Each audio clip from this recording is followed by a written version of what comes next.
သာသနာတော်နှစ်2553ခုနှစ်ကောဇာတက္ကရာ1381ခုနှစ်ဝါခေါင်လာဆန်းတရက်နေ့ရန်ကုန်တိုင်းဗဟန်းမြို့နယ်မင်္ဂလာစိတ်ဓမ္မယုံကြီးမြို့ဝင်ဆင်းကျင်းပပြုလုပ်အပ်သည့်ညဝိယဓမ္မသဘင်အခမ်းအနားဝယ်မင်္ဂလာတောင်မြို့နယ်မင်္ဂလာစိတ်နှစ်ဖက်မိဘများနှင့်ဥတည်ဆိုလိုအားရည်စူး၍ဒေါ်လာခင်ကိုကျော်သိန်းဆေးဆိုင်မိသားစုတို့အမတဒါနဓမ္မဒါနဖြစ်ဖြင့်ဟောကြားအပ်သောပဋ္ဌာန်းမြတ်ဒေသနာတရားတော်ဒီကနေ့ညတပတ်ပင်ခန္ဓာကိုရှင်ဘုန်းတော်သခင်ရှင်တော်မြတ်ဘုရား၏မဟာကရုဏာတော်ကိုအာယုပြုပါတိကျဖွဲ့ဆိုအပ်သောဝရဏပနာမအာတိတသံဃာကိုယူစုပူဇော်ခြင်းဖြင့်စတင်ကြရအောင်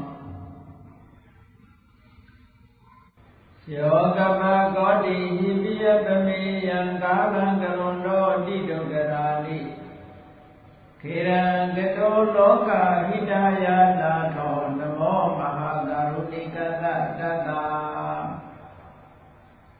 ယောနာထောဝိနိယမြတ်စွာတတဝါဤချမ်းသာစီးပွားလိုလားတောင်းတဘုံပေါင်းခါသဖြင့်နာထပညာခြင်းရှင်တော်မြတ်ဘုရားသည်ကပ္ပကောတိဟိပိဂရေကဘာအရေးအတွက်သင်္ချာတို့ဖြင့်တော်လဲအဘံမယံရည်အတွက်တိုင်းတာဖော်ပြခြင်းငါမစွမ်းနိုင်ပါသောကာလလေးအသင်ခြေသိမ့်နေသောရှိကြသောကာလပတ်လုံးလောကဣဒယသတ္တလောကဤအကျိုးစီးပွားအလို့ငါအတိဒုက္ခရဏိယောသာတဲ့ခြေလက်အင်္ဂါမိတ္တကြီးမှသမိတာနှင့်တခြားဇနီးဆွန်ခြင်းကြီးဟုကျက်တိထဝေကားတဲ့အစုအလုံးခဲရင်သောအမှုတို့ကိုကရောတော်ဘုရားဖြစ်ရဤတန်ကျုပ်ကိုအထုတော်မူရသည်ဖြစ်ပြီးခေရလက်ချေပြန်လုံးအတဆုံးလည်းရဲ့နှလုံးစေဝံကိုရောဤပြမခြင်းတို့ကတောဘဝဓမ္မံချိန်ခံများစွာရောက်တော်မူခဲ့ရရှာလေးသည်မဟာကာလိကသတ္တဝါများယဝေတာကေတုသနာရှိခင်မဟာကရုဏာရှင်ဖြစ်တော်မူသောဒါနနာကသဝိရိယများစွာတတ္တဝါဤချမ်းသာစီးပွားလိုလားတောင်းတဘုံပေါင်းခါသည်ဖြင့်နာထပညာထိုရှင်တော်မြတ်ဘုရားအားနမောယုတိပြောင်းပြောမှန်ကိုလျော်၍ကရောယုကျူရှိခိုးခြင်းသည်အထုဝေဝေတုစေစေမသွေဖြစ်ပါစေတည်း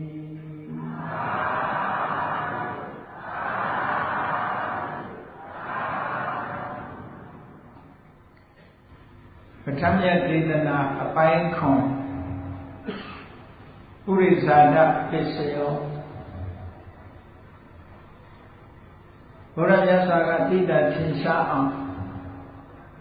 ပုရိသဒပစ္စယောဆိုတာအမတန်ထင်ရှားတဲ့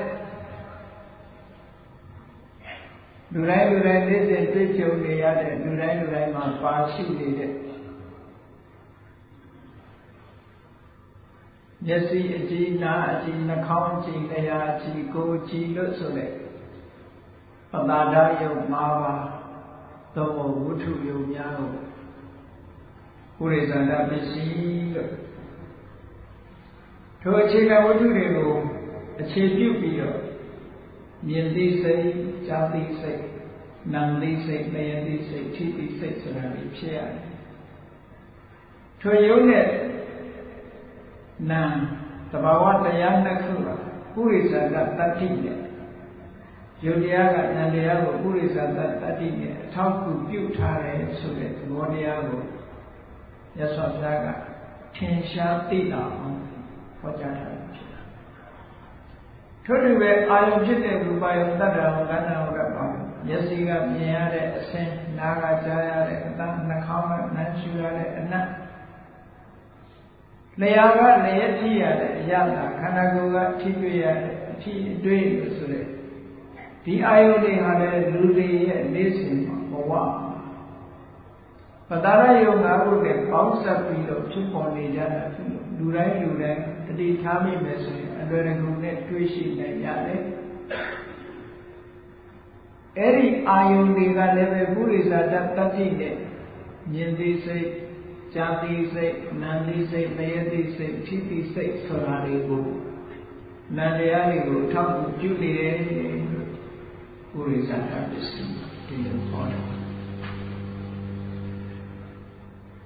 နောက်ထပ်ဟောเสียဗာကျန်သေးတယ်လို့ဆိုတော့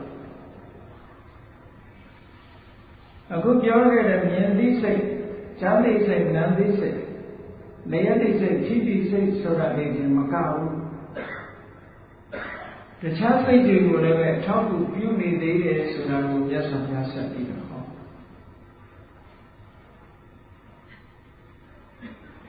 mental process လို့ခေါ်တဲ့စိတ်ကဝိသိစိတ်ဖြစ်စဉ်မြင်သိစိတ်စသည်ဖြစ်ပြီးတဲ့နောက်မှာဘာသာလဲလို့ဆိုလို့ရှိရင်သံပတိသနာလက်ခံတဲ့စိတ်ဆိုတာပေါ်လာတယ်အာယုံကိုလက်ခံတဲ့စိတ်ထို့တူပဲမြင်သိစိတ်ရဲ့ရှေ့မှာအာယုံနဲ့ပတ်သက်ပြီးတော့နှလုံးသွင်းဆင်ញင်ပေးတဲ့တော့အာယုံဘက်ကိုဥလှည့်ပေးတဲ့ပစ္စဒတော်ဝိသံအဝိဇ္ဇစိတ်ဆိုတာဖြစ်ပေါ်လာခဲ့တယ်အဲ့ဒီစိတ်တွေကိုရောဟောဒီအာယုန်တွေကနေပြီးထောက်ကူဖြစ်နေတယ်ဆိုတာပုရိသတ္တပုရိသတ္တတတိနဲ့ကျေစုပြုနေတယ်ဆိုတာကိုမြတ်စွာဘုရားထင်ရှားအောင်ဆက်ပြီးတော့ဟောတယ်ဒီပိဿဒရဝိဇ္ဇံဆိုတဲ့အဝိဇ္ဇံစိတ်ကလေးဟာအာယုန်က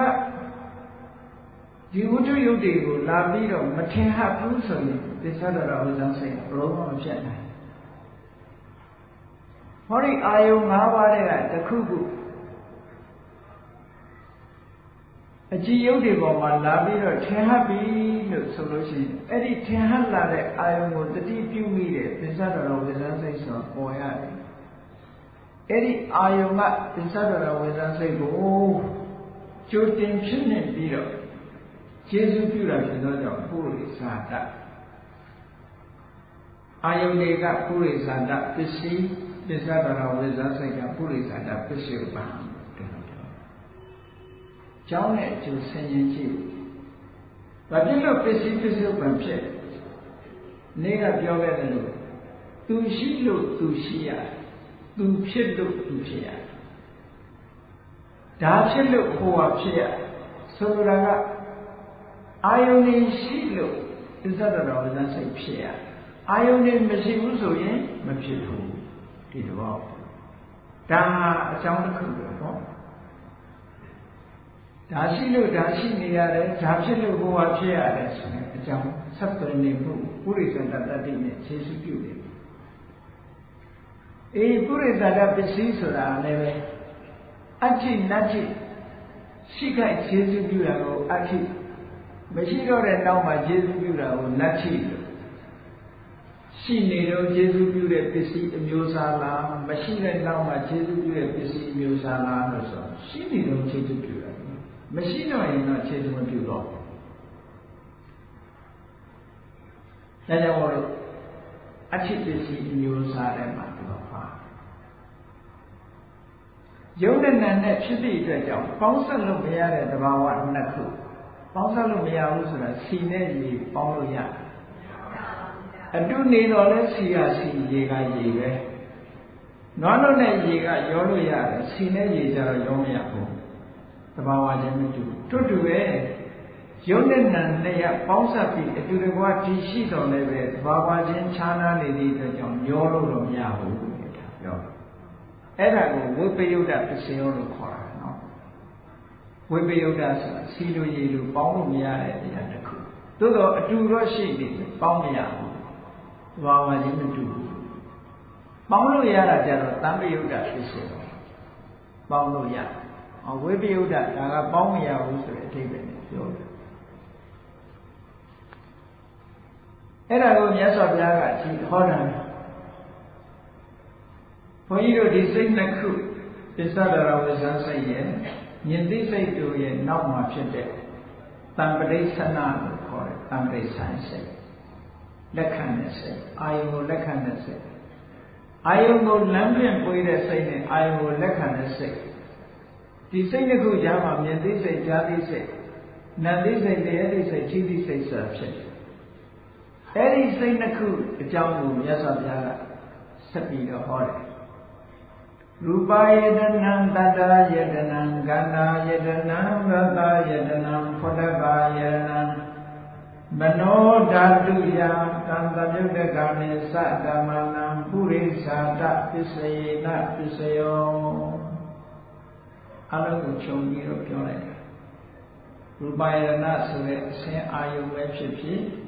တတ္ထာယတနာဆိုတဲ့အတန်ပဲဖြစ်ဖြစ်ခန္ဓာယတနာဆိုတဲ့အနတ်ပဲဖြစ်ဖြစ်ရတယတနာဆိုတဲ့အရသာပဲဖြစ်ဖြစ်ဖုတ္တပါယတနာလို့ခေါ်တဲ့ပထဝီအာဘောတေဇောပထဝီတေဇောဝါယောဆိုတဲ့အထိတွေ့အာယုပဲဖြစ်ဖြစ်တဲ့အဲ့ဒီအာယုတွေတစ်ခုခုသည်မနောဓာတ်လို့ခေါ်တဲ့စိတ်ထိုစိတ်မှာရှင်တဲ့စေတသိက်တွေကို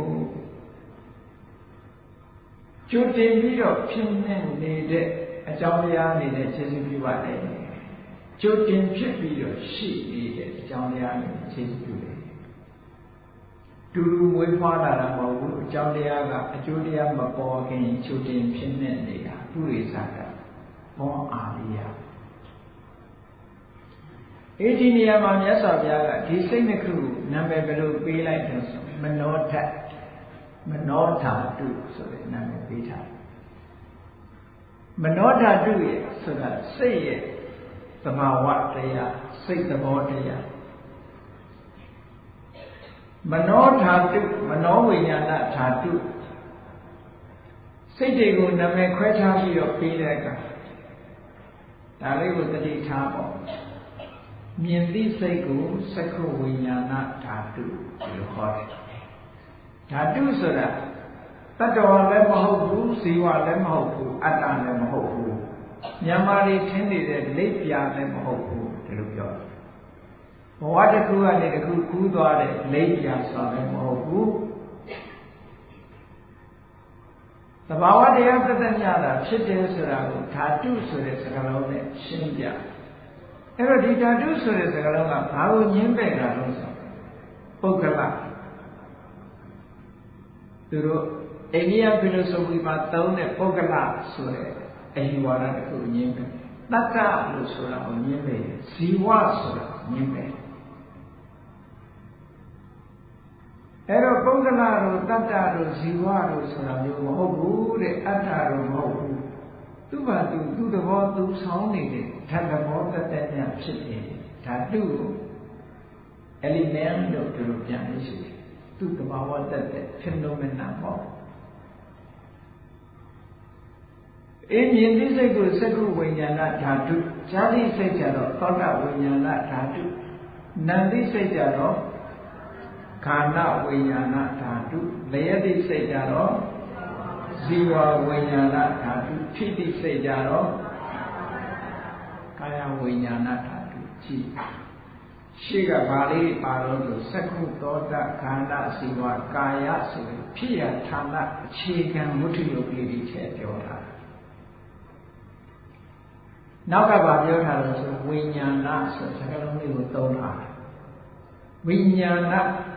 အာယုကိုအဝဲရလုပ်တဲ့သိတတ်တယ်အာယုကိုတတိပြုမိတဲ့စိတ်ဆိုဝိညာဏဆိုတဲ့စကားလုံးနဲ့သုံးခဲ့ဒီစိတ်တွေကိုဝိညာဏဆိုတဲ့စကားလုံးလေးကိုသုံးပြီးတော့အခုပင်စခရာဝိဇ္ဇံစိတ်နဲ့တပတိဆိုင်စိတ်ကြတော့မနောဓာတုဆိုတဲ့စကားလုံးကိုသုံးတယ်ဒါအဘိဓမ္မာဆိုင်ရာတန်တစ်ခုမနောဓာတုလို့ဆိုလိုက်ရင်နားလည်ရမှာခုနကပြောတဲ့ဝိညာဏဓာတုဆိုတဲ့စိတ်ဆယ်မျိုးရဲ့ရှေ့မှာဖြစ်တဲ့ပစ္စဒရဝဇ္ဇံစိတ်အဲ့ဒီပစ္စဒရဝဇ္ဇံစိတ်ဆိုတာကံရဲ့အကျိုးလည်းမဟုတ်ဘူးကံတရားလည်းမဟုတ်ဘူးကံရဲ့အကျိုးလည်းမဟုတ်ဘူးကရိယာလို့ခေါ်တယ် ကရိယာကိုဓမ္မသင်္ကနီပါဠိတော်မှာဘယ်လိုမြတ်စွာဘုရားကဟောလို့ကရိယာနေဝကုသလာနာကုသလာနာသကမ္မဝိပါကအဲ့ဒါနဲ့ရှင်းပြီးတော့ဓမ္မသင်္ကနီပါဠိတော်ကရိယာဆိုတာတဲ့နေဝကုသလာကုသိုလ်လည်းမဟုတ်ဘူးနာကုသအကုသိုလ်လည်းမဟုတ်ဘူးနာသကမ္မဝိပါကကံရဲ့အကျိုးတရားလည်းမဟုတ်ဘူးလို့ဒီလိုဟောတာအဲ့တော့ကံကြောင့်ဖြစ်တဲ့ဟာမဟုတ်ဘူးလို့ဟောတာကရိယာစာကုသိုလ်လည်းမဟုတ်ဘူးအကုသိုလ်လည်းမဟုတ်ဘူးကံကြောင့်ဖြစ်တဲ့အရာလည်းမဟုတ်ဘူးအကြောင်းတရားပစ္စုပန်ဆက်ဆက်အကြောင်းတရားကြောင့်ဖြစ်ပေါ်ပြီးတော့ပြုလုပ်ရတတ်တဲ့ပဲလို့ဒီလိုအဓိပ္ပာယ်ပြောတာနော်ဒီကရိယာစိတ်လေးကအာယုန်နဲ့ဝတ္ထုစုံစည်းမှုလို့စုံစည်းမိလို့ပေါ်လာတဲ့အရာလေးတစ်ခုဖြစ်တယ်သူ့ကိုကုသိုလ်လို့လည်းမခေါ်ဘူးအကုသိုလ်လို့လည်းမခေါ်ဘူးဘာဖြစ်လို့လဲကုသိုလ်အကုသိုလ်လို့အကျိုးတရားကိုထုတ်လို့မဲ့ဟာမဟုတ်ဘူးနော်ကံအရာမြောက်တဲ့အရာလည်းမဟုတ်ဘူး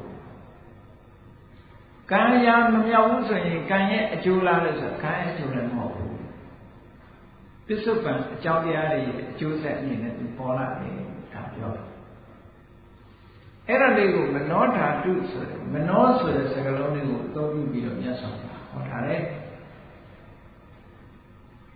အေးဘယ်အာယုံပဲဖြစ်ဖြစ်ရူပယုံပဲဖြစ်ဖြစ်တတ္တယုံပဲဖြစ်ဖြစ်ခန္ဓာယုံရတ္တဝဖုတ္တပယုံပဲဖြစ်ဖြစ်အဲ့ဒီအာယုံ၅ပါးကဝိတ္တု၅မျိုးမှာသကုသောတကာဏဇီဝကာယလို့ဆိုတဲ့အကြည်ယုတ်၅မျိုးမှာလာပြီးတော့ထင်ဟပ်ပြီးဆိုလို့ရှိရင်ဟောဒီမနောဓာတုဆိုတဲ့စိတ်ကလေးကိုပေါ်လာတတ်တယ်တဲ့အဲ့ဒီအာယုံ၅ပါးဒီမနောဓာတုဆိုတဲ့စိတ်ကိုတဲ့ကြိုတင်ဖြစ်တဲ့အကြောင်းတရားဖြစ်လို့ပုရိသရတ္တိနဲ့ခြေစွပြုပါလေကြိုတင်ဖြစ်တယ်ဆိုဘယ်တော့မှဖြစ်တာတော့ဟောအတ္တိတဘဝင်နဲ့ဥပပြန်ပြီးတော့ဖြစ်တယ်အတ္တိတဘဝင်လေးဖြစ်တဲ့အချိန်လေးမှဖြစ်တာ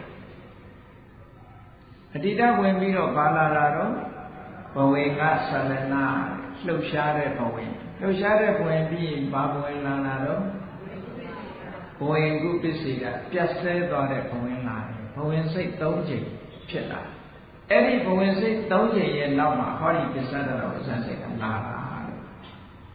ခုနပြောတဲ့ရူပယုတ္တရံခန္ဓာရတ္တဖုဒ္ဓဘာယုဆိုတဲ့ဒီအာယုလေးဟာစိတ်တက္ကနာ၃ချက်စောပြီးတော့ပေါ်လာတာကိုပုရိသတာကြိုတင်ပြီးတော့ဖြစ်နေတာသို့တော့ရှိသေးလားလို့ဆိုရှိသေးတယ်ရှိနေတဲ့အခိုက်မှာကျေစုပြီး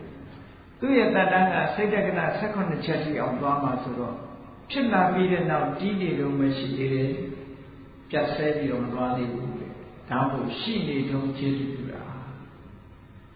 အဲ့ဒါကိုရည်ညွှန်းပြီးတော့မြတ်စွာဘုရားကရူပယတနာတတ္တယတနာခန္ဓာယတနာရတ္တယတနာဖုတ္တပယတနာမနောဓာတုယာတံသယတကနာသဓမ္မနာပုရိသတပစ္စယေနပစ္စယောဟောဒီစိတ်နှစ်ခုပေါင်းဟောလိုက်တာရှိဒါဘာနားလည်ရမလဲဆိုရင်သင်္ခါရလို့ဆိုတာအကြောင်းတရားတွေကဖန်တီးထားတာလို့ပြောတာသင်္ခါရရဲ့အဖြစ်လူတိုင်းနားလည်ကြတယ်သဗ္ဗေသင်္ခါရအိဋ္ဌာသင်္ခါရတရားဆိုတာမမြဲဘူးလူတွေကတော်တော်များများသင်္ခါရဆိုရင်နာရေးကြော်ညာမှတ်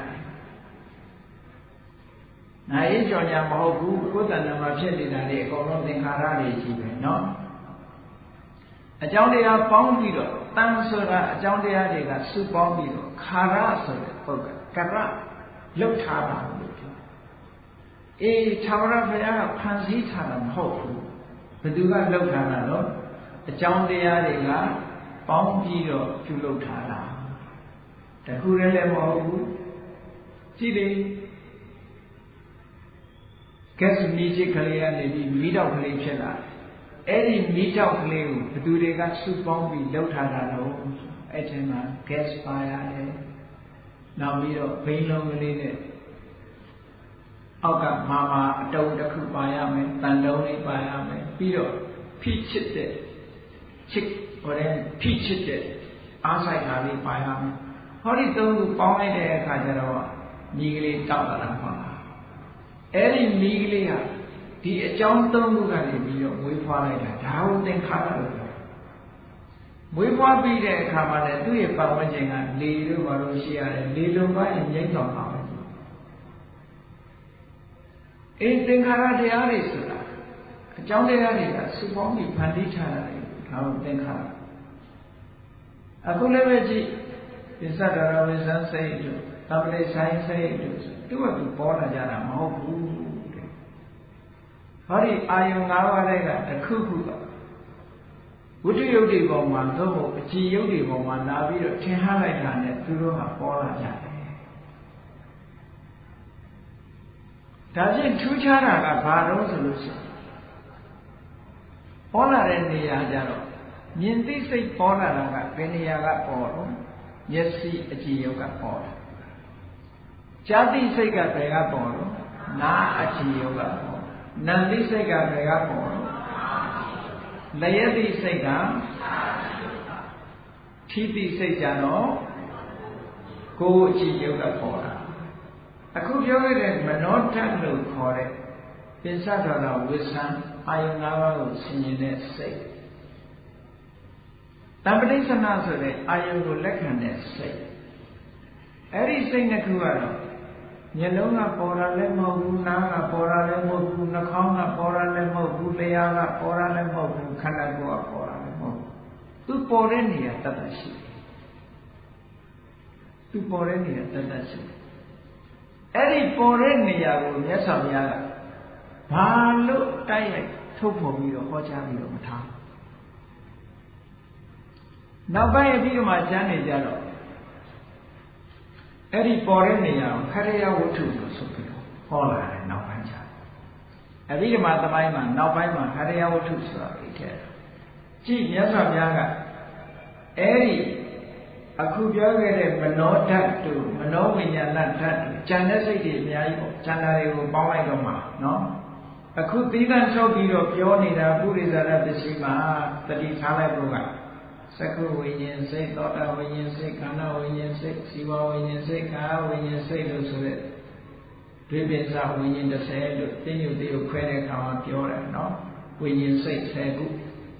မနောဓာတ်လို့ခေါ်တဲ့သံပတိဆိုင်နဲ့တန်တိရဏသံပတိဆိုင်စိတ်က2ခုတန်တိရပစ္စဒရဝိဇ္ဇစိတ်နဲ့ပစ္စဒရဝိဇ္ဇစိတ်နဲ့သံပတိဆိုင်စိတ်ပေါင်းလိုက်တော့3ခုကျန်တဲ့စိတ်တွေကိုမနောဝိညာဏဓာတုလို့ခေါ်တယ်မနောနဲ့ဝိညာဏနှစ်ခုပေါင်းစပ်ထားတော့ဆွမ်းအားကိုကြီးတယ်လို့ပြောနေတယ်ပေါ့နော်ဘုရားကဝိညာဏတစ်ခုတည်းသုံးခဲ့တယ်သက္ကုဝိညာဏသောတာဝိညာဏကာဏဝိညာဏဇီဝဝိညာဏကာယဝိညာဏဆိုဝိညာဏတစ်လုံးနဲ့သုံးဣဇဒရဝိဇ္ဇာနဲ့သံပတိဆိုင်ကြတော့မနောဆိုတဲ့စကားလုံးတစ်ခုတည်းကိုသုံးတယ်ကျန်တဲ့စိတ်တွေကျတော့ဆွမ်းအားထက်လို့မနောဝိညာဏဆိုပြီးတော့မနောရောဝိညာဏရောနှစ်ခုစလုံးထည့်သုံးထားတယ်ပေါင်းလိုက်တဲ့အခါကျတော့သကုသောတာကဏ္ဍဇီဝကာယဝိညာဏက5ခုမနောဝိညာဏမနောဓာတုထည့်လိုက်တဲ့အခါ6ခုမနောဝိညာဏဓာတုထည့်လိုက်တဲ့အခါဘယ်နှခုဖြစ်သွား9ခုအဲ့ဒါစိတ်နဲ့ဆိုင်တဲ့ဝိညာဏဓာတ်9ခုလို့ခေါ်တယ်ဓာတ်18ပါးကြတော့အဲ့ဒီတိုင်းဟောအဲ့ဒီအစဉ်လေးနဲ့မြတ်စွာဘုရားကဟောကဲကောင်းပြီမနောဓာတ်ဆိုတဲ့ပစ္စဒရဝိဇ္ဇာနဲ့သံပတိဆိုင်စိတ်တို့ဟာမျက်စိနားနာလျှာကိုယ်ဆိုတဲ့အကြည်ယုတ်တွေကပေါ်တာမဟုတ်ဘူးဆိုဘယ်ကပေါ်တော့ဟရိယဝတ္ထုယုတ်ကပေါ်တယ်တဲ့အဲ့ဒီဟရိယဝတ္ထုယုတ်ကိုမြတ်စွာဘုရားဒီနေရာမှာဟရိယဝတ္ထုဆိုတဲ့စကားလုံးကိုမသုံးဘဲနဲ့ဘယ်လိုဟောတော့ယံရူပံနေတယမနောဓာတုသမနောဝိညာဏဓာတုသဝတ္တန္တိယံရူပံအကျဉ်းမိယာဖြစ်တဲ့ယုတ်ကလေးကိုနေတယအမိပြုပြီးတော့မှမနောဓာတုသမနောဓာတုခေါ်ရတဲ့စိတ်ဒီ၎င်းမနောဝိညာဏဓာတုသမနောဝိညာဏဓာတုခေါ်ရတဲ့စိတ်ဒီ၎င်းဝတ္တန္တိဖြစ်ပေါ်၍လာကြရလေကုန်၏တဲ့ဟောသက္ခုတော်ကဘယ်သူကိုမြည်ဖြစ်တာသက္ခုဝိညာဉ်မြင်သိစိတ်လေးကဘယ်သူကိုမြည်ဖြစ်တာတော့မျက်လုံးအကြည်ကိုမြည်ဖြစ်တယ်ဒါကြောင့်မို့သက္ခုဝိညာဏမျက်လုံးဆိုတဲ့စကားလုံးလေးကိုရှေ့အထက်ပြောထားတာနော် သောတဝိညာဉ်စိတ်ကနားကိုမြည်ဖြစ်တယ်ခန္ဓာဝိညာဉ်စိတ်ကနှာခေါင်းကိုမြည်ဖြစ်တယ်ဇီဝဝိညာဉ်စိတ်ကလျှာကိုမြည်ဖြစ်တယ်ကာယဝိညာဉ်စိတ်ကခန္ဓာကိုမြည်ဖြစ်တယ်ဟောဒီမနောဓာတ်လို့မနောဝိညာဏဓာတ်လို့ဆိုကြတော့သူတို့မြည်ဖြစ်တဲ့ယုတ်ကလေးရှိတယ်တဲ့အဲ့ဒီယုတ်ကိုမြတ်စွာဘုရားကဘာယုတ်လို့နာမည်မပေးဘူးယံရူပံအခြင်းယုတ်လို့ပဲပြောတယ်အဲ့တော့အခြင်းယုတ်လို့ပြောလိုက်ကြတဲ့သက္ကုသောတာခန္ဓာစီဝါကာယလို့ဆိုတဲ့ပတာရယုတ်၅ခုတော့မဟုတ်ဘူးတခြားယုတ်ဆိုတာမသိတာဘူးလားသိတာလေနော်ယံရူပံအခြင်းမြည်ရဖြစ်တဲ့ယုတ်ကလေးကိုနိတ္တယာအမိပြု၍မနောဓာတုသမနောဓာတ်လို့ခေါ်ရတဲ့စိတ်ဒီ၎င်းမနောဝိညာဏဓာတုသမနောဝိညာဏဓာတ်လို့ခေါ်ရတဲ့စိတ်ဒီ၎င်းဝတ္တန်တိဖြစ်ပေါ်၍လာကြရလေကုန်၏တံရူပံထုံမြာဖြစ်လေသည်မနောဓာတုယမနောဓာတ်၎င်းတန်တမျိုးတက္ကနံထုံမနောဓာတ်နှင့်ရှင်ပြီးဖြစ်တဲ့ဓမ္မနံစရတိတရားတို့အား၎င်း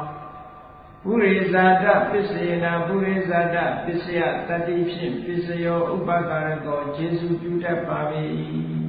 စက်သွယ်မှုလေးကိုထင်ရှားအောင်မြတ်စွာဘုရားဟောပေးတာကြည့်အဲ့ဒီယံရူပံလို့ရည်ညွှန်းလိုက်တဲ့စိတ်ကလေးကိုနောက်ပိုင်းအဘိဓမ္မာမှာဟရိယဝတ္ထုလို့သတ်မှတ်လိုက်ဒါဖြင့်ဟရိယဝတ္ထုဆိုတာအဘိဓမ္မာသင်တဲ့ပုဂ္ဂိုလ်တွေသိတယ်ဟရိယဝတ္ထုဆိုတဲ့ဟာအဓိပ္ပာယ်နှမျိုးရှိဟရိယဝတ္ထုရဲ့ location ပေါ့ဘယ်နေရာမှာရှိတယ်ဆိုတာနဲ့ပတ်သက်ပြီးဖွင့်ဆိုချက်တွေမျိုးမျိုးရှိဟရိယဆိုတဲ့စကားလုံးကနှလုံးကိုလည်းဟောတယ်စိတ်ကိုလည်းဟောတယ်နှလုံးဆိုတာလူတွေရဲ့တဏ္ဍာမှာရှိတဲ့နှလုံးသား heart organ ကိုပြောတာเนาะအင်္ဂလိပ်စကား heart ဆိုတာလည်းပဲဒီတခါတရံorgan ဖြစ်တဲ့နှလုံးသားကိုရည်ညွှန်းတယ်တခါတရံ heart ဆိုတဲ့စကားလုံးကိုစိတ်ကိုရည်ညွှန်းတယ်ပါဠိဟရိယဆိုတဲ့စကားလုံးကလည်းထုတ်လို့ပဲတခါတရံဒီနှလုံးသားကိုရည်ညွှန်းပြီးတခါတရံကျတော့စိတ်ကိုရည်ညွှန်းတယ်ဟရိယဝတ္ထုဆိုတာနှလုံးသားလို့ခေါ်တဲ့စိတ်ရဲ့ဖြစ်ရာဝတ္ထုဆိုတာဖြစ်ရာဒီရာအိမ်ဆောက်တဲ့နေရာကိုဟုတ်လားခရဝတ္ထုကျောင်းဆောက်တဲ့နေရာဝိဟာရဝတ္ထုဝတ္ထုဆိုတဲ့စကားလုံးនេះတရားမြာဆိုတဲ့အဓိပ္ပာယ်ပြောဟရိယဝတ္ထုဆိုတဲ့နှလုံးသားဆိုတဲ့စိတ်ရဲ့ဖြစ်ရာဒါဖြင့်ဒီဟရိယဝတ္ထုဆိုတဲ့ယုတ်ကလေးကဘယ်မှာရှိတာတော့မေးလို့ရှိရင်အဘိဓမ္မာတီကာကျမ်းနေရဆိုလို့ရှိရင်အထက်ကရာတီကာကျမ်းနေရဆိုလို့ရှိရင်နှလုံးသားထဲမှာဖြတ်တန်းစီးဆင်းနေတဲ့သွေးလေးတွေရှိတယ်သွေးဆိုတာခန္ဓာကိုယ်တစ်ခုလုံးကိုပြန့်နှံ့ပြီးတစ်ခုလုံးဖြန့်နေတယ်ဆိုတာခုခေတ်မှာနားလည်ကြတယ်တစ်ခုလုံးသွေးတွေကဘယ်သူကနေပြီးတော့ဒီလိုသွေးတွေဟာခန္ဓာကိုယ်အနှံ့သွားနေအောင်လက်ပတ်နေအောင်ဘယ်သူကနေပြီးပံ့ပိုးလုပ်ကင်နေတော့ဆိုရင်နှလုံးသားလို့ခေါ်တယ် heart organ လို့ပြီးပတ်လို့ပေါ့နှလုံးကညစ်ပေးနေတာနှလုံးကညစ်အားတွေပုံများလာပြီဆိုလို့ရှိရင်ဒါသွေးတိုးယောဂလို့ခေါ်တယ်နှလုံးကပုံမှန်လေးပဲညစ်နေရတယ်သွေးကသူ့ဟာသူနှလုံးညစ်ရုံလေးနဲ့တာမန်ညစ်ရုံလေးနဲ့ခန္ဓာကိုယ်တစ်ခုလုံးရှိတဲ့သွေးကြောတွေကနေပြီးဒီလိုလုံးအသားအသွေးအကုန်လုံးပြန့်နှံ့ပြီးတော့သွားတယ်ပုံမှန်စီးဆင်းနေတယ်ဆိုရင်ဒါနှလုံးရောသွေးတိုးယောဂမရှိဘူးလို့ပြောတယ်သွေးတိုးယောဂရှိလာတဲ့သွေးလွတ်တဲ့ကြောလေးတွေကျင်းလာတဲ့အခါသို့မဟုတ်မာတောက်လာတဲ့အခါကြလို့ရှိရင်ဒီသွေးသွားဖို့ရ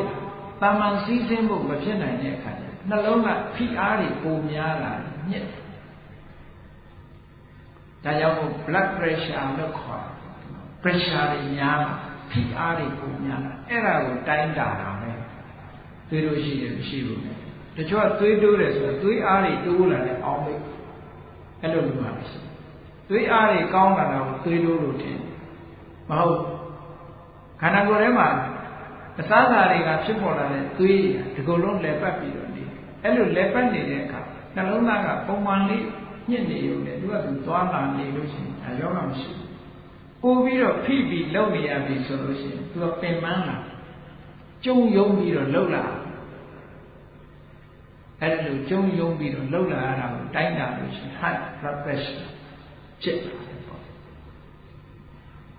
အဲ့ဒီစာပေကျမ်းဂန်ရာဝတ္ထုယုတ်ဟရိယဝတ္ထုယုတ်ဆိုတာဘယ်မှာရှိတာလဲဆိုအဲ့ဒီညစ်အားပြုတ်နေတဲ့ပတ်လုံးညစ်အားလုံးနေတဲ့နှလုံးသားရဲ့ထဲမှာရောက်ရှိနေတဲ့သွေးအဲ့ဒီသွေးလေးကိုလက်ပွားကိုဆန့်လိုက်ဆန့်ပြီးတော့နည်းနည်းလေးတွန့်ပြီးတော့ခုံးလိုက်ကိုယ်လက်ပွားလေးကိုဖြန့်ပြီးတော့တွန့်ပြီးတော့ခုံးလိုက်တဲ့အခါမှာအရည်လေးတွေကိုထည့်ကြည့်လိုက်လို့ရှိရင်အရည်ဘယ်လောက်ဆန့်တယ်လဲအဲ့ဒါကိုတလက်ဆောင်တလက်ဖက်လို့ခေါ်တယ်ရှေးပေါ်ရနာပေါ်ရှေးစကားအဲ့ဒီလက်ကလေးကိုတွန့်ခုံးထားတဲ့လက်ပွားလေးထဲမှာဆန့်နိုင်တည်နိုင်တဲ့အရည်လေးတွေကိုတလက်ဆောင်လို့ခေါ်တယ်အဲ့ဒီနှလုံးသားထဲမှာရောက်နေတဲ့သွေးလေးတွေဟာအဲ့ဒီလောက်ပမာဏရှိတယ်အဲ့ဒီပမာဏရှိတဲ့သွေးထဲမှာပြန့်နှံ့ပြီးတော့တီးနေတယ်လို့ဒီလိုပြောတာဟာရအောင်ဒီအဲ့ဒါသွေးကိုခေါ်တာမဟုတ်ဘူးဆိုတာလည်းမှတ်ထားနှလုံးသားကြီးကိုဟရိယဝတ္ထုကိုခေါ်တာလည်းမဟုတ်ဘူးဟရိယဝတ္ထုဆိုတဲ့ဒီယုတ်ကလေးဟာကန့်ညောင်ဖြစ်ပေါ်လာတာဖြစ်လို့အဲ့ဒီသွေးထဲမှာတည်ရှိနေတဲ့ယုတ်သဘောလေးတစ်ခုပဲလို့ဒီလိုမှတ်ဒါကအဓိပ္ပာယ်တစ်ခုနောက်အဓိပ္ပာယ်တစ်ခုကျတော့ဟရိယဆိုတာစိတ်နှလုံးသားကိုမြင်ညွှန်းဟရိယဆိုတာစိတ်ဘယ်စိတ်တွေတော့ဆိုမနောဓာတ်နဲ့မနောဝိညာဏဓာတ်ဒါတွေကိုရည်ညွှန်းတယ်ဝတ္ထုဆိုတာတရားမနောဓာတ်မနောဝိညာဏဓာတ်လို့ဆိုတဲ့စိတ်တွေရဲ့တရားကိုဟရိယဝတ္ထုလို့ခေါ်တယ်ဒါကမြတ်စွာဘုရားဟောတာနဲ့ပို့ပြီးတော့နှိစက်တယ်လို့ပြောတာပို့ပြီးတော့နှိစက်မြတ်စွာဘုရားကကြည့်တယ်ဉာဏ်ရူပံလို့ပဲဟောတယ်အကျင့်ယုတ်ကောင်းပြီအဲ့ဒီယုတ်လေးကအခုခေတ်အဘိဓမ္မာမှာကြည်ကြပြန့်ပြန့်နားလည်နေတယ်ပြောရင်ဟရိယဝတ္ထုယုတ်ပေါ့စိတ်ရဲ့မိယာလို့အဓိပ္ပာယ်ကောက်ချင်ကောက်သုံးဖို့နှလုံးသားထဲကသွေးထဲမှာတီးနေတဲ့ယုတ်လို့ပြောချင်ပြောအဲ့ဒီဟရိယဝတ္ထုယုတ်ကလေးကိုမှီပြုပြီးတော့ဖြစ်တဲ့စိတ်တွေဟာမနောဓာတ်စိတ်နဲ့မနောဝိညာဏဓာတ်စိတ်တွေခန္ဓာကသက္ကုဝိညာဏဓာတ်ကသက္ကုဝတ္ထုကိုမှီတယ်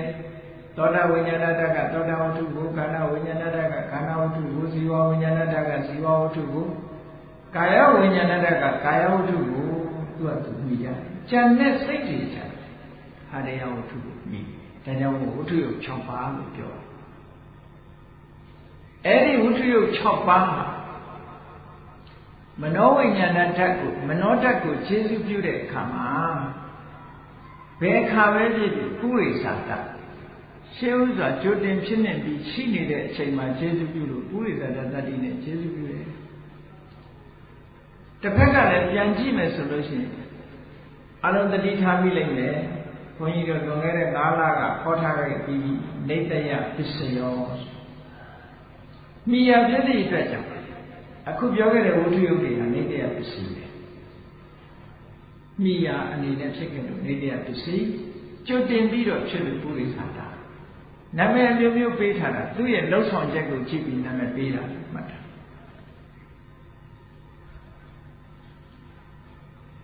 ကောင်းပြီမနောဓာတ်ကိုခြေစုပြုတယ်တဲ့ပုရိသတတ္တိနဲ့ဟောဒီယုတ်ကလေးကခြေစုပြုတယ်ဒါနဲ့မနောဝိညာဏဓာတ်ကိုရောခြေစုဘယ်လိုပြုတယ်လဲဆိုတာမြတ်စွာဘုရားဆက်ဟောတယ်တံရူပံမနောဝိညာဏဓာတုယတံတမြုတ်တကလည်းသဓမ္မနံကိဉ္စီကာလေပုရိသတပစ္စေနပစ္စယောကိဉ္စီကာလေနပုရိသတပစ္စေနပစ္စယောဟောထူးခြားခြားလေးချင်းကိဉ္စီကာလေဆိုစကားလုံးလေးထည့်ဟောမနောဝိညာဏဓာတ်လို့ခေါ်တဲ့စိတ်တွေကိုဟောဒီမိယာဖြစ်တဲ့ဝတ္ထုယုတ်လေးကပုရိသတတတ္တိနဲ့ခြေစုပြုတဲ့အခါမှာအမြဲတမ်းခြေစုမပြုပါဘူးတဲ့တချို့အခါမှာခြေစုပြုတယ်တချို့အခါမှာမပြုဘူးကိဉ္စိကလေးအချို့သောအခါကာလမှာပု ပုရိသတာပစ္စေနပုရိသတာပစ္စယတတ္တိဖြင့်ပစ္စယောဥပကာရကောကျေစုပြုတတ်ပါ၏ကိစီကလေးအချို့သောအခါကာလမှာကပုရိသတာပစ္စေနပုရိသတာပစ္စယတတ္တိဖြင့်နပစ္စယောဥပကာရကောကျေစုမပြုတတ်ပါဆိုတော့အခက်ခက်သိကျေစုပြုတာလို့မဟုတ်ဘူးလို့ဆိုတော့ဘုန်းကြီးတို့ကလွယ်လွယ်လေးစဉ်းစားကြည့်စာရဲပြောတာကိုအရင်မပြောသေးဘူးလွယ်လွယ်လေးစဉ်းစားကြည့်လူရဲ့ဘဝအစကြားမှုကြတယ်ပရိသေတွေနေတဲ့အခါမှာလူသားတယောက်အနေနဲ့ပြောမှဆိုရင်ပရိသေတွေနေပြီဆိုလို့ရှိရင်ကမ္မစကလတ်9စီးရှိတဲ့ထဲဘယ်အစည်းတွေပါတယ်လို့ထင်တယ်ကာယပတာရကာယတတကကလတ်လို့ဆိုတယ်ဘောဓိနဲ့ဆိုင်တာတစ်ခုပါဟုတ်ကဲ့ဝတ္ထုတတကကလတ်လို့ဆိုတယ်ဟရိယဝတ္ထုဆိုတာပါဘာဝတတကကလတ်လို့ဆိုတယ်ကြာမအခြေခံ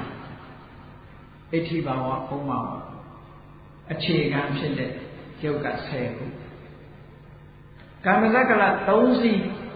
ကာယတတကကလဝတ္ထုတတကကလဘာဝတတကကလလို့ကလ3စီးပရိသေစိတ်နဲ့ပြန်လို့ဖြစ်တယ်အဲ့ဒီဖြစ်နေတဲ့အချိန်မှာဟရိယဝတ္ထုလေးရှိတယ်နော်ဟရိယဝတ္ထုလေးနဲ့ပရိသေစိတ်အတူတူဖြစ်တယ်အဲ့ဒီအချိန်မှာဟရိယဝတ္ထုလေးဒီပရိသေစိတ်ကိုဘွန်အာလိယဆိုတဲ့ပုရိသနာတတ္တိနဲ့ရှင်းစုပြုလို့မရဘူး။ဘာလို့ဆိုဗျိုင်းမွေးချတာ။ဘွန်အာလိယမဟုတ်ဘူးဘွန်တူခဲ့တာအဲ့ချာ။ဒါဇာတာဖြစ်တော့ပြီပုရိသနာမဖြစ်ဘူး။အဲ့တော့ဆိုလိုတာကကိစ္စကာလေနပုရိသတာပစ္စေနပစ္စယောလို့မြတ်စွာဘုရားဟောတာအဲ့ဒီပဋိသန္ဓေအခါလေးမှာတော့ပုရိသနာတတ္တိနဲ့ရှင်းစုပြုလို့မရဘူးလေ။ဘာဖြစ်လို့လဲဆိုရင်ဘဝကုမစာလုံးလုံးမှာအရိယဝတ္ထုကကြိုးဖြစ်လို့မရဘူးကြိုးဖြစ်လို့မရဘူးဘဝကမှစားတာအဲ့တော့ကြိုးဖြစ်နိုင်တဲ့မရှိဘူးတူတူဖြစ်ကြတာတူတူဖြစ်ပြီးကျေစုပြုလို့သဟဇာတာတတိနဲ့ပဲကျေစုပြုတယ်ပုရိသတာတတိနဲ့ကျေစုမပြုဒါဖြင့်ဘယ်အချိန်မှာပုရိသတာတတိနဲ့ကျေစုပြုလို့ဆိုပဝတ္တိအခါဆိုလူဘဝမှာဘုန်းကြီးတို့ဘဝကိုအခါနှစ်ခုပိုင်းထားလိုက်ပရိသေအခါနဲ့ပဝတ္တိအခါပရိသေဆိုတာကဘဝတစ်ခုစစချင်းကိုပရိသေအခါလို့ခေါ်တယ်အမတန်မှတူတောင်းတဲ့အခိုက်အတန့်ကလေးပေါ့ပရိသေစိတ်ကလေးပေါ်တဲ့တူတောင်းလာတဲ့အခိုက်အတန့်လေးစိတ်တုပ်ပတ်ခဏငယ်3ချက်ပဲရှိတယ်ဖြစ်တည်ပြည့်3ချက်ပဲရှိတယ်ဆိုပါလို့နားလည်အောင်မှတ်လွယ်အောင်ပြောရင်3စက္ကန့်ဒါပဲ3စက္ကန့်နဲ့တူတယ်နော်3စက္ကန့်ပဲရှိတယ်ဆိုတာပရိသေစိတ်လေးနဲ့3စက္ကန့်အဲ့ဒီနောက်ပိုင်း3စက္ကန့်ကနေပြီး4စက္ကန့်မြောက်ရလာတဲ့ဒီတိုင်းနဲ့ပေါ်တိလို့ခေါ်ဆက်လက်ဖြစ်နေတယ်ပိုင်းပရိသေပိုင်းပေါ်တိပိုင်းနှစ်ပိုင်းရှိအဲ့ဒီပရိသေပိုင်းကျတော့ဘွန်အာလိယဆောင်ဖြစ်နိုင်ဘူးဘွန်တူကဲလာတော့ဖြစ်နိုင်တယ်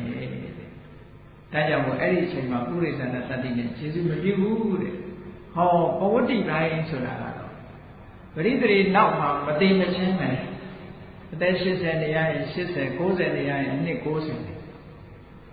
အဲ့ဒီကြားထဲမှာဖြစ်နေတဲ့မြတ်ရှင်းရှင်းကဖြစ်တဲ့ဟရိယဝတ္ထုယုံလေးဒီနောက်နောက်ပေါ်လာတဲ့မနောဝိညာဏဓာတ်လို့ဆိုတဲ့စိတ်တွေကိုပုရိသနာတတ္တိနဲ့ခြေစုပြုပါတယ်ဟောဒါကြောင့်မို့လို့ပဋ္ဌာန်းအရာကောင်းမှာကိစီကာနေအချို့သောပဝတ္တိအခါ၌ပဝတ္တိကာလ၌ပုရိသတာပစ္စယေနပုရိသတာပစ္စည်းဖြင့်ပစ္စယောကျေစုပြုနေကိစီကာနေပရိသေအခါ၌ဒီလိုပေးအောင်ပရိသေအခါ၌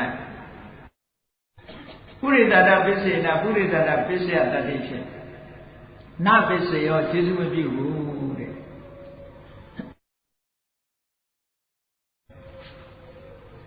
ဟုတ်လား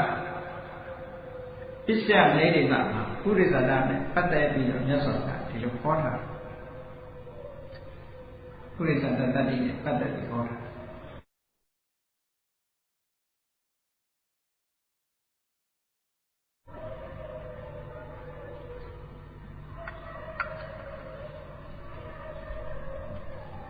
တရားကုန်သလားလို့ဆိုတော့ဣဒ္ဓထေရှားရောမြတ်စွာဘုရားဟောကျန်တာလေးကျန်နေတယ်အဲ့ဒါကိုပညာဝါဒပါဠိတော်မှာကြတော့ဒီတခြားနည်းနဲ့လည်းဥရိသတာပစ္စည်းဖြစ်နိုင်ပုံမြတ်စွာဘုရားဟောသေးတယ်အခုပြောတာကဝိတ္တယုတ်6ပါးနော်ဝိတ္တယုတ်6ပါးနဲ့အာယုံ5ပါးအဲ့ဒီဝိတ္တယုတ်6ပါးသက္ကုဝတ္ထုသဗ္ဗဝတ္ထုကာဏဝတ္ထုဇီဝဝတ္ထုကာယဝတ္ထုဟရိယဝတ္ထုဆိုဝတ္တယုတ်6ပါးရူပယတ္တရခန္ဓာရတ္တဖုတ္တပါယုံလို့ဆိုတဲ့အာယုံ5ပါးကဲဥရိသတတ္တိနဲ့တခြားကျေစုပြုတာရှိနိုင်သေးသလားရှိနိုင်သေးတယ်ဘယ်လိုကျေစုပြုနိုင်လို့မြင်သိစိတ်နဲ့မဆိုင်ဘူးเนาะမြင်သိစိတ်နဲ့ကျေစုပြုတာဆိုတာနားလည်ပြီเนาะမြင်သိစိတ်ကိုဆိုတော့သက္ကုဝတ္ထုဆိုတဲ့မျက်စိအကြည့်ရုပ်ဒီမြင်သိစိတ်ကိုဥရိသတတ္တိနဲ့ကျေစုပြုရဆိုပြီးဆိုပါစို့ကမ္မထာတရားအထောက်ကြတယ်ကမ္မထာရဲ့အာယုံသက္ခုပတာရမျက်စိအကြည့်ရုပ်လေးကိုရှုတယ်ဝိပဿနာအာယုံအနေနဲ့သက္ခုပတာရလေးကိုရှုလို့မရဘူးလားရတယ်နော်မျက်စိအကြည့်ရုပ်လေးကိုဝိပဿနာရှုမယ်ဘယ်လိုဝိပဿနာရှုလို့ဆိုဒီအကြည့်ရုပ်လေးဟာသက္ကုပတာရရုပ်ကလေးဒီစိတ်တက္ကနဘောဓုတနဲ့ပေါ့လေတုတနဲ့တုတမယညာနဲ့သက္ကုပတာရရုပ်ကလေးဟာစိတ်တက္ကန18ချက်ပြည့်သွားတာနဲ့ဒီတိုင်းနဲ့ပြတ်သွားတယ်သူ့ရဲ့တက်တန်းဟာဒီလောက်ပဲရှိတယ်မမြဲတဲ့သဘောလေးကိုဆင်ញင်ပြီးတော့အဲ့ဒါသက္ခုံအနိစ္စတောဝိပတ္တိသက္ကုပတာရလေးကိုမမြဲတဲ့သဘောအနေနဲ့ဆင်ញင်တယ်အဲ့ဒီသက္ကုပတာရလေးကိုပဲဒုက္ခဖြစ်ပြီးပြည့်နေတဲ့သဘာဝတွေကနှိမ့်ဆက်နေတာဒီဒုက္ခကစားစရာမရှိလို့စိတ်ညစ်ရတဲ့ဒုက္ခမျိုးပြောတာလည်းမဟုတ်ဘူးကောင်းကြိုက်နားကြိုက်လို့ခန္ဓာကိုယ်ညောင်းညကြိုက်ခဲလို့ဖြစ်တဲ့ဒုက္ခကိုပြောတာမဟုတ်ဘူးဖြစ်မှုပြတ်မှုဆိုတဲ့သဘာဝတရားတွေရဲ့အနှိမ့်အဆက်ခံနေရတဲ့ဒုက္ခပြောနော်ဒီသက္ကုပတာရလေးဟာအမြဲတမ်းဖြစ်ပြီးပြည့်နေရတဲ့ဖြစ်ပြမှုသဘာဝတရားတွေကနှိမ့်ဆက်နေလို့ဒုက္ခနောက်တနည်းကဒုဆိုတာဆက်ဆုပ်เสียကောင်းပြီးခဘာမှမရှိတဲ့အရာကိုထင်တဲ့အတိုင်းမဟုတ်တဲ့ဟာဒီလိုအဓိပ္ပာယ်နဲ့ဒုက္ခအနတ္တအတ္တမဟုတ်ဘူးဆိုတဲ့အနိစ္စဒုက္ခအနတ္တဆိုတဲ့လက္ခဏာရင်တင်ပြီးတော့ဝိပဿနာရှုပြီးဆိုလို့ရှိရင်အဲ့ဒီဝိပဿနာရှုတဲ့စိတ်ကဘာစိတ်ဖြစ်မလဲမဟာကုသိုလ်စိတ်ပုထုဇဉ်တွေတို့တိခပုဂ္ဂိုလ်တွေတို့ဆိုရင်မဟာကုသိုလ်စိတ်မဖြစ်ဘူးလားဝိပဿနာရှုတဲ့စိတ်ဟာမဟာကုသိုလ်စိတ်၈ခုတည်းကတစ်ခုခုပေါ့ဉာဏ်နဲ့ရှင်ဉာဏ်တန်မြုပ်တခါတလေကျတော့ဉာဏ်ဝိပယုတ်နဲ့လည်းဝိပဿနာရှုတာဖြစ်တယ်တဲ့ဒါကြောင့်မို့လို့မဟာကုသိုလ်စိတ်၈ခုလိုပဲဒီပုံရအပြည့်ပြောနော်ပုရုဇဉ်တွေဝိပဿနာရှုမယ်သက္ကုပတာရယုတ်ကိုသောတာပတာရယုတ်ကာဏပတာရယုတ်ဇီဝပတာရယုတ်တွေကိုဝိပဿနာရှုမယ်အိဋ္ဌဒုက္ခအနတ္တလို့ရှုမှတ်ဆင်ခြင်မယ်ဆိုလို့ရှိရင်အဲ့ဒီဝိပဿနာရဲ့အာယုံဖြစ်တဲ့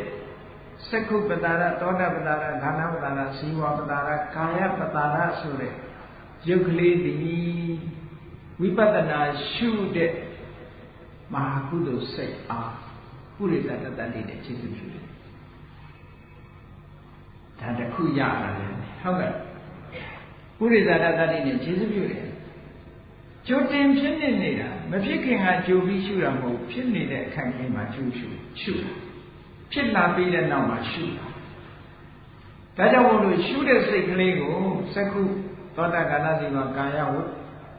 ဆိုတဲ့ဝတ္ထုယုတ်6ပါးကဝတ္ထုယုတ်တွေကဟရိယဝတ္ထုတိ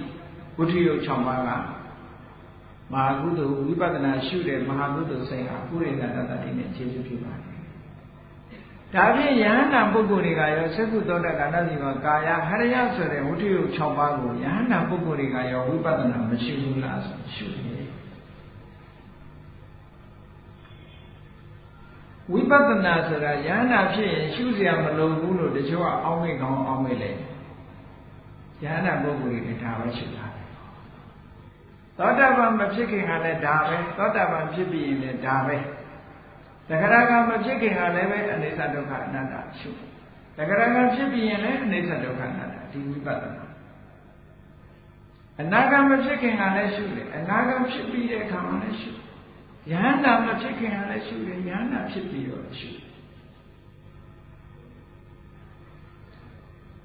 ရှင်သာရိပုတ္တရာကအမေးဖြစ်ရှင်သာရိပုတ္တရာကိုရှင်မဂုဋ္ဌိကမေးတဲ့မေးခွန်းလေးရှိတယ်ရှင်ပြားတဲ့ပုရုဇဉ်ပုဂ္ဂိုလ်ဘာရှုလို့နိစ္စဒုက္ခအနတ္တရှုဒါဖြင့်သောတာပန်ရောဘာရှုအောင်နိစ္စဒုက္ခအနတ္တရှုအောင်တဂရကအနာဂံတို့ရောဒီတိုင်းပဲနိစ္စဒုက္ခယဟန္တာကြတော့ရောယဟန္တာလည်းဒီတိုင်းပဲဆိုတော့ဟာယဟန္တာဆိုရှုเสียမလို့တော့ဘူးမဟုတ်လားဗျာလို့ဆိုရှင်သာရိပုတ္တရာကဖြေ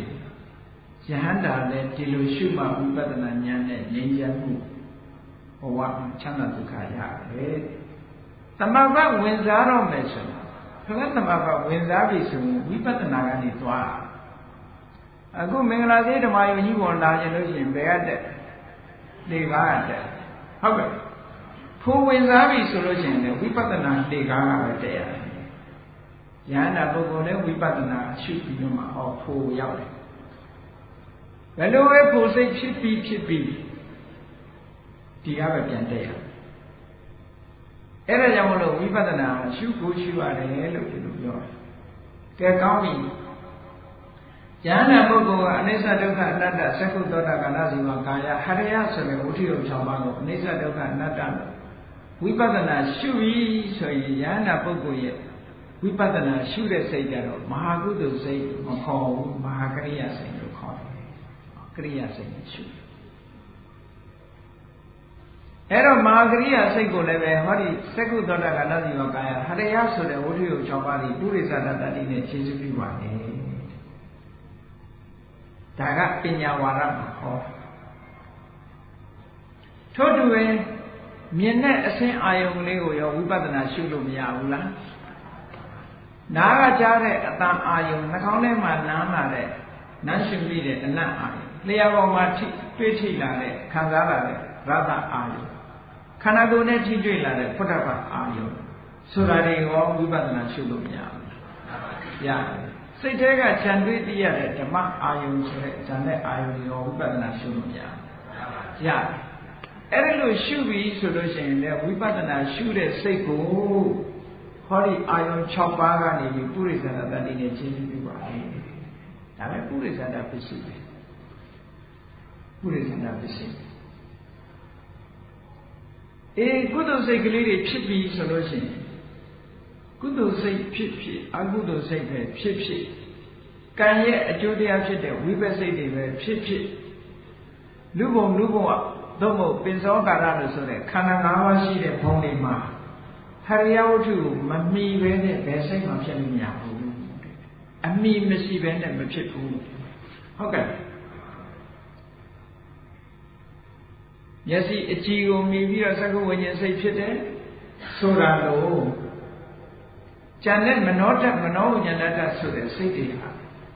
ဟရိယဝတ္ထုလို့ဆိုတဲ့မိစရာရုပ်ဝတ္ထုလေးကိုမမီရလို့ရှိရင်တို့မဖြစ်နိုင်ဘူးဒါကြောင့်မိစရာရုပ်ဝတ္ထုလေးဒီပုရိသတ္တတ္တိနဲ့ခြေစွပ်ပြုပါတယ်ဟောကုသိုလ်စိတ်အလုံးဟာလည်းဟရိယဝတ္ထုကိုမြင်ပြီးတော့ဖြစ်ရတယ်အကုသိုလ်စိတ်အလုံးဟာလည်းဟရိယဝတ္ထုကိုမြင်ပြီးတော့ဖြစ်ရတယ်သက္ကဝိညာဉ်သောတာဝိညာဉ်ကာဏဝိညာဉ်ဇီဝဝိညာဉ်ကာဝိညာဉ်လို့ဆိုတဲ့ဟောဒီဝိညာဉ်စိတ်ဒီမှတပါဉာဏ်နဲ့ဝိပဿစိတ်တွေကရိယာစိတ်တွေကရောဟရိယဝတ္ထုကိုမမီရဘူးလားမီပြီးတော့ဖြစ်တာအလုံးမီပြီးတော့ဖြစ်တာမမီပဲဖြစ်တဲ့စိတ်ဆိုလို့ရှိရင်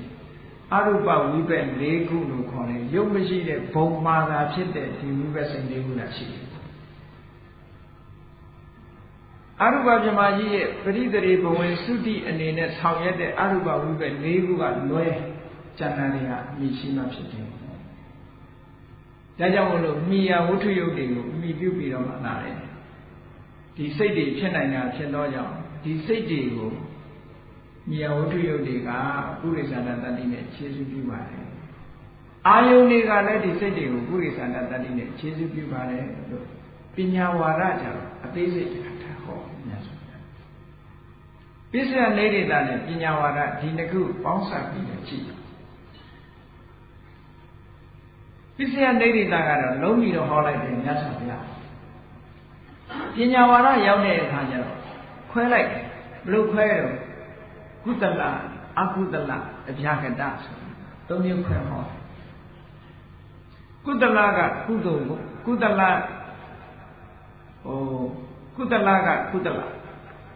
လကဗျာကတဒီလိုသွားတချို့နေရာကျတော့ကုသလကနေကုသလကနေအဗျာကတကုသလကနေကုသလဗျာကတနှစ်ခုတချို့အဲ့ဒီကုသလအကုသလအဗျာကတဆိုတဲ့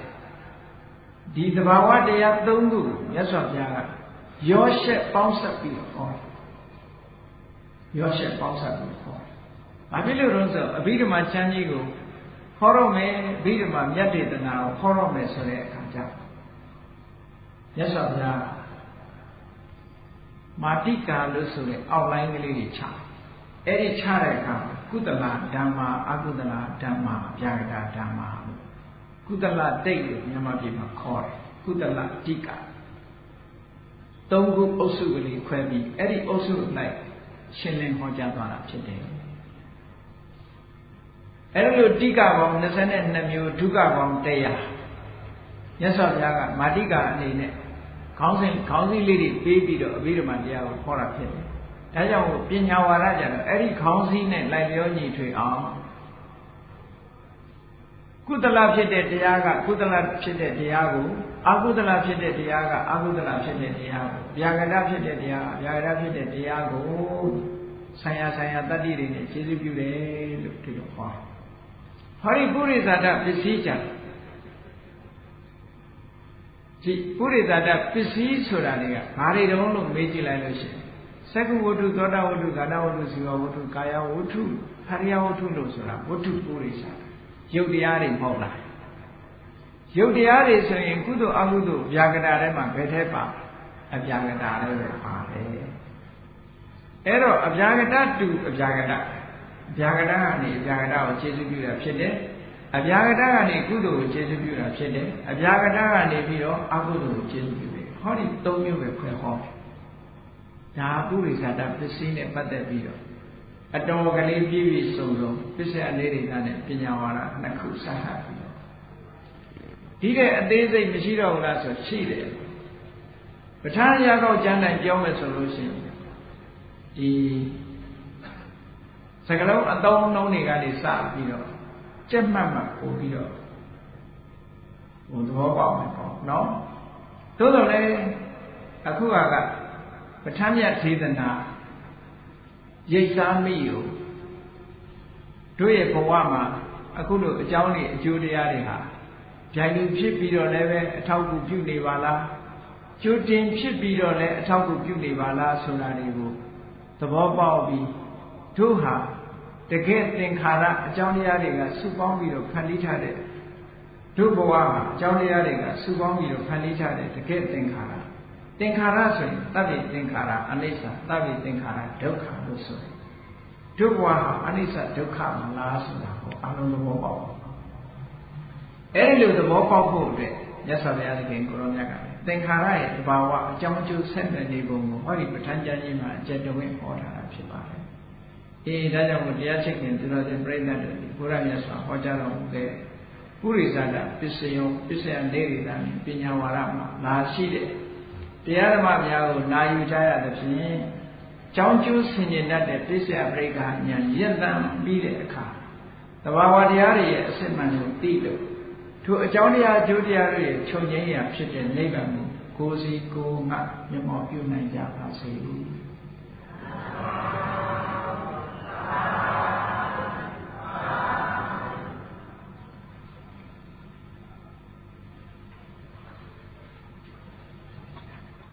ကညတပို့တော့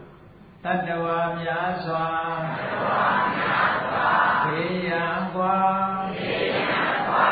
ချမ်းသာကြပါစေ